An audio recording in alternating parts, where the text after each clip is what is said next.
Oke, langsung saja kita ke soal yang pertama.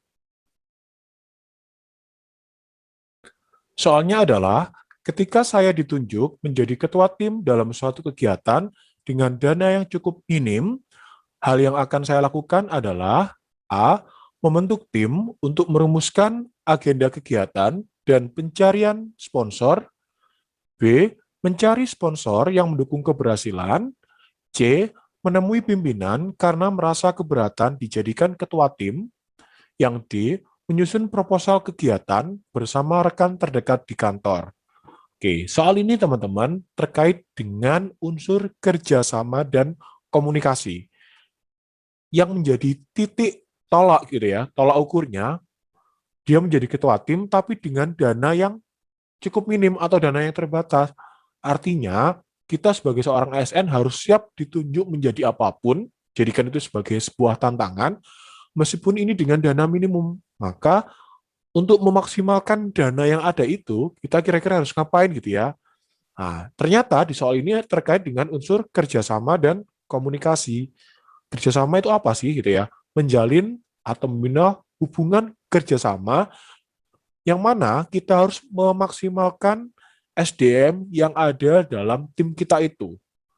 Maka meskipun dengan tantangan yang begitu besar, kita harus kerjasama dalam artian kita membentuk tim yang ideal, kemudian merumuskan agenda apa sih yang cocok dengan dana segini, atau kita memikirkan gimana kira-kira kalau kita mencari sponsor gitu. Sekarang kan kegiatan apapun bisa terlaksana asal ada sponsor. Kita melakukan lobby-lobby gitu ya, menyusun proposal, kemudian diajukan kepada sponsor agar pihak sponsor tersebut membantu mendanai kegiatan tersebut. Dengan demikian, kegiatan kita dapat berlangsung dengan semarak seperti itu. Tentunya tidak dalam pandemi seperti ini ya. Jadi mungkin bisa pandemi sih juga bisa, tapi dikemas dalam bentuk yang lain, misalkan daring atau apa, itu bisa juga sebenarnya ya. Jadi di sini sudah jelas bahwa yang mendapat poin tertinggi gitu ya adalah opsi A. Kenapa kok tidak B saja mencari sponsor? Nah, di sini opsi B itu masih bias ya teman-teman. Pada langkah kita untuk memaksimalkan kegiatan ini, ya kita bentuk tim dulu. Seperti itu pasti harus dilakukan ya. Jadi nggak mungkin kan kita seorang diri itu mencari sponsor. Tidak akan terlaksana dengan baik, karena kita harus tetap memaksimalkan SDM yang ada. Itu ciri khasnya dari unsur kerjasama teman-teman. Jadi yang mendapat poin 3 itu opsi B. Gimana opsi 2-nya yang mendapat poin 2 yaitu D. Menyusun proposal kegiatan bersama rekan terdekat di kantor. Nah, ini gimana kalau dia tidak dekat dengan kita? Padahal orang dekat kita malah tidak kompeten dalam pengajuan atau lobby-lobby dengan pihak sponsor. Kan tidak baik juga. Apalagi C, menemui pimpinan karena dia merasa keberatan. Artinya dia sudah pasrah, tidak mau ya, tidak bersedia dijadikan tim. Kita harus tetap merasa tertantang dengan apapun yang diberikan oleh atasan kita. Gitu ya teman-teman. Kita lanjut ke soal berikutnya. Soalnya adalah, dalam proses pengambilan keputusan saat rapat di kantor, biasanya saya bersikap A. Melontarkan gagasan yang memancing keterlibatan anggota. B. Mengambil alih proses pengambilan keputusan. C. Menciptakan suasana agar orang berani mengungkapkan pendapatnya. Yang D. Mempercayakan keputusan kepada kelompok. Oke, soal ini terkait dengan unsur komunikasi dan pengambilan keputusan. Jadi jelas ya, di sini kan ada pengambilan keputusannya teman-teman. Jadi jelas gimana sih pengambilan keputusan yang baik itu. Jadi pengambilan keputusan yang baik itu dilaksanakan secara on time dengan memikirkan segala sesuatu yang ada. Jadi plus minusnya dipikirkan. Komunikasi ya tadi, sebagai seorang ASN atau setiap individu ya, kita harus mampu memberikan pandangan atau ide dengan disertai alasan yang logis. Nah, di sini yang baik gitu ya dari opsi A, B, C atau D itu apa? Yang A, jadi melontarkan gagasan yang memancing keterlibatan anggota. Jadi kita itu membuat apa ya, memberikan pandangan terus bisa memancing. Jadi orang lain tuh bisa merespon. Jadi apa ya, seperti gagasan-gagasan kita itu mungkin seperti pancingan ya, yang bersifat semi-semi pertanyaan, gimana kalau gini, jadi artinya teman-teman yang lain tuh akan merespon dari kita. Seperti itu. Nah, kenapa kok tidak C gitu ya? Nah, di sini C mendapatkan poin 3. Menciptakan suasana agar orang berani mengungkapkan pendapatnya. Di sini tuh masih gimana ya teman-teman? Menciptakan suasana di sini suasananya belum jelas sih ya. Bisa jadi di sini malah cair gitu ya. Bisa cair, kalau cair sih masih oke gitu ya.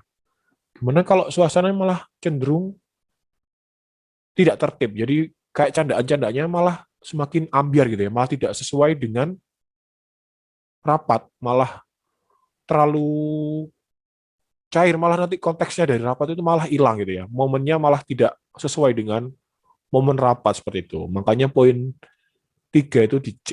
Kemudian opsi D itu 2, mempercayakan keputusan pada kelompok tertentu ini nggak boleh. Jadi semua anggota atau peserta rapat harus ikut andil dalam memberikan pendapatnya. Kemudian opsi B itu mendapat poin 1, mengambil alih itu menjadi seorang pemimpin yang otoriter. Itu harus dihindari ya teman-teman. Seperti itu. Oke, kita lanjut ke soal berikutnya.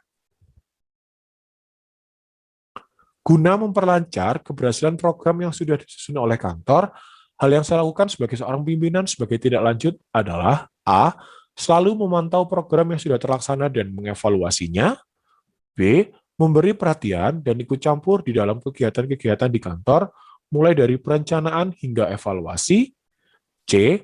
Mempercayakan semuanya kepada anak buah karena saya dulu juga pernah mengalami sebagai bawahan. Nah, ini semacam dendam kesumat gitu ya. Saya dulu pernah gitu ya, kamu jalanin sendiri gitu ya, opsi C. D. Sesekali mendampingi anak buah dalam bekerja dan mentraktirnya sebagai bentuk dukungan. Di sini opsi soal ini terkait dengan unsur orientasi pada hasil dan kerjasama. Sebagai seorang pimpinan dituntut untuk mempunyai target tertentu gitu ya. Tapi kerjasama gimana? Ya kita harus memaksimalkan SDM yang ada. Jadi seorang pimpinan tuh harusnya selalu memantau program yang sudah terlaksana dan mengevaluasinya. Jadi kita tugasnya seorang pimpinan kan sebagai controller ya dan pengawas gitu ya. Nah, jadi dia memantau di sini. Kemudian kenapa nggak B itu ya? Memberi perhatian dan ikut campur. Nah, ikut campur di sini tuh dia selalu ikut campur apa ya? Ikut terus gitu ya. Terlalu banyak andil maksudnya gitu. Bahkan kita seolah-olah malah tidak percaya karena ikut campurnya si pimpinan tadi gitu. Jadi yang mendapat poin 4 itu opsi A, mendapat poin 3 itu ini.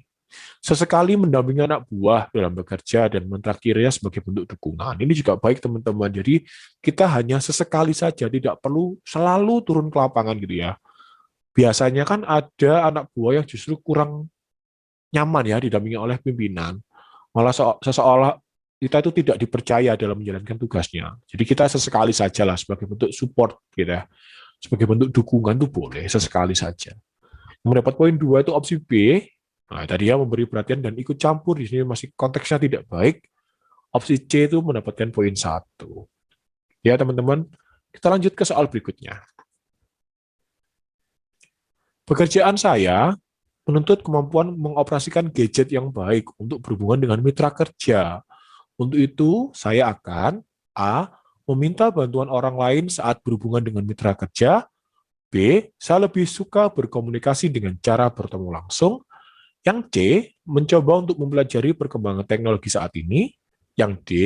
Mencari pekerjaan lain yang sesuai dengan kemampuan saya. Nah, kira-kira soal ini terkait dengan unsur apa? Ya, pengembangan diri dan komunikasi. Ya, pengembangan diri itu apa sih gitu ya? Kemampuan untuk menjadi pribadi yang selalu mau belajar.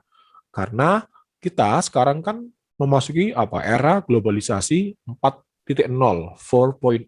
Artinya teknologi semakin berkembang teman-teman. Juga termasuk gadget. Maka kalau kita tetap menggunakan cara-cara lama ya kita akan ketinggalan zaman, akan jadul. Makanya sebagai seorang yang tetap up to date dengan perkembangan teknologi, ya artinya kita harus selalu mau belajar, kita harus selalu mau mengembangkan diri kita. Artinya yang mendapat poin tertinggi mana? Jelas, yaitu opsi C, yaitu mencoba mempelajari perkembangan teknologi saat ini. Apalagi seorang SN, jadi baik tua dan muda, jangan mentang-mentang sudah tua, artinya kita serahkan pada anak muda, tidak boleh. Jadi saat kita sudah menjadi ASN, ya kita harus mau mengikuti perkembangan teknologi, biar tidak jadul gitu ya, tetap up to date teman-teman. Kemudian yang mendapat poin 3 adalah opsi A, yaitu kita meminta bantuan orang lain saat berhubungan dengan mitra kerja. Intinya jangan malu saat kita merasa tidak bisa. Kita harus tetap meminta bantuan orang lain. Ya, jangan malu atau gengsi. Yang mendapat poin 2 yaitu B, saya lebih suka berkomunikasi dengan cara bertemu langsung. Nah, ini gimana kalau di era pandemi seperti ini yang sebisa mungkin tidak bertemu langsung ya, maka kita tetap up to date dengan penggunaan teknologi, bisa melalui Zoom, Google Meet, dan lainnya. Seperti itu teman-teman, menghindari mobilitas. Yang mendapat poin terendah yaitu D, mencari pekerjaan yang sesuai dengan kemampuan. Kan tidak mungkin ya. Jadi itu dulu teman-teman penjelasan yang saya berikan, semoga bermanfaat. Terima kasih.